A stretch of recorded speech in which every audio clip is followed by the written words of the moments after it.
Every story needs a villain. For LeBron, it's the Warriors. For me, it's snacking after midnight. And for Michael Jordan, it was the Bad Boys.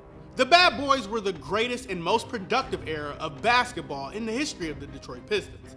Led by Isiah Thomas, the Bad Boys would win back-to-back titles in 1989 and 1990. They were the bridge from the NBA of old to Jordan's NBA.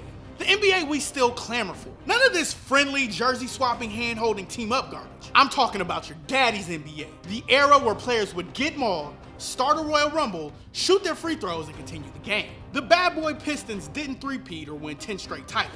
No, they built a team, had a run, and gave the greatest player of all time his toughest challenge. With 3 simple words, they stopped the greatest from getting his. These are the Jordan rules.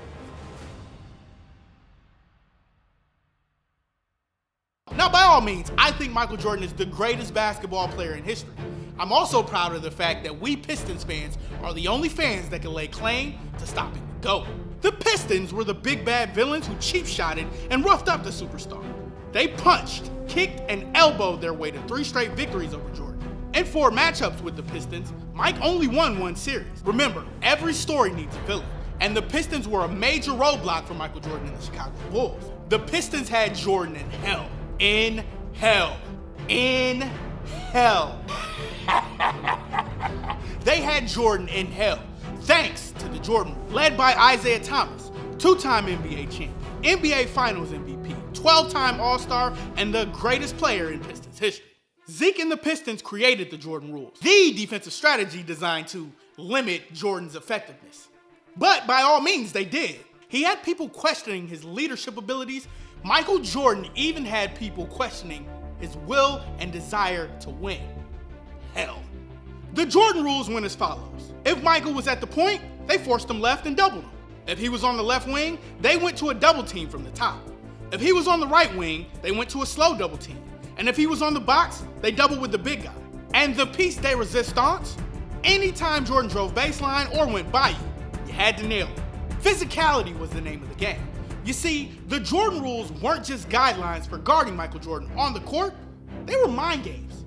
Every time Jordan drove to the paint, he knew a hard foul was coming. Rick Mahorn said the team used the Jordan rules to get in ahead of the legend. When Jordan came into the league, he was the chosen one. He was the one set to bring balance to the force, or whatever that Star Wars stuff says. But the problem was, he didn't win. He couldn't get over the hump. In 1985, he lost 3-1 to the Bucks. In 1986 and in 1987, he was swept by the Boston Celtics 3-0. But it was in 1988 when the legend of Jordan started to take shape. He gave us his first playoff series win with the shot.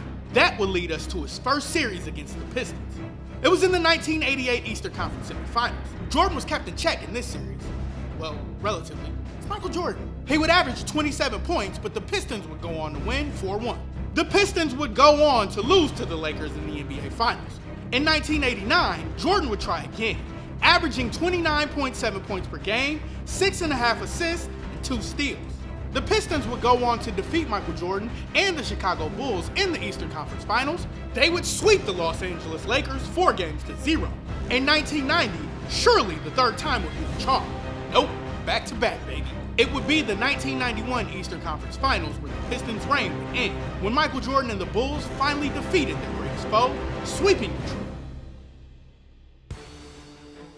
With seconds left in Game 4, the Pistons would keep tradition alive as the team walked off the floor without shaking hands of their opponents. Now this would later lead to Isiah Thomas being left off the Dream Team. That bit of bad blood is the reason why Isiah Thomas and Michael Jordan still hate each other to this day. Isiah Thomas and Magic Johnson stopped being friends because of the snub from the Dream Team. And to this day, Michael Jordan still hates the Detroit Pistons. But that's another story for another time. The story here was the spectacular run of the Bad Boys. They will always be a major plot point in the story arc and evolution of Michael Jordan's career, though their story is good enough to stand alone. The Pistons were the catalyst to make Michael Jordan obsessed with winning. The man hit the weight room, he got stronger, he stayed in the gym longer, and did what he had to do to get past his greatest foe. In a world that admires villains, the Bad Boys were the ultimate foe to Michael Jordan and the Chicago Bulls. Every story needs a villain, and the Bad Boys were the NBA's greatest villains. It goes the Da Vinci Code, the recipe to Coca-Cola, then the Jordan.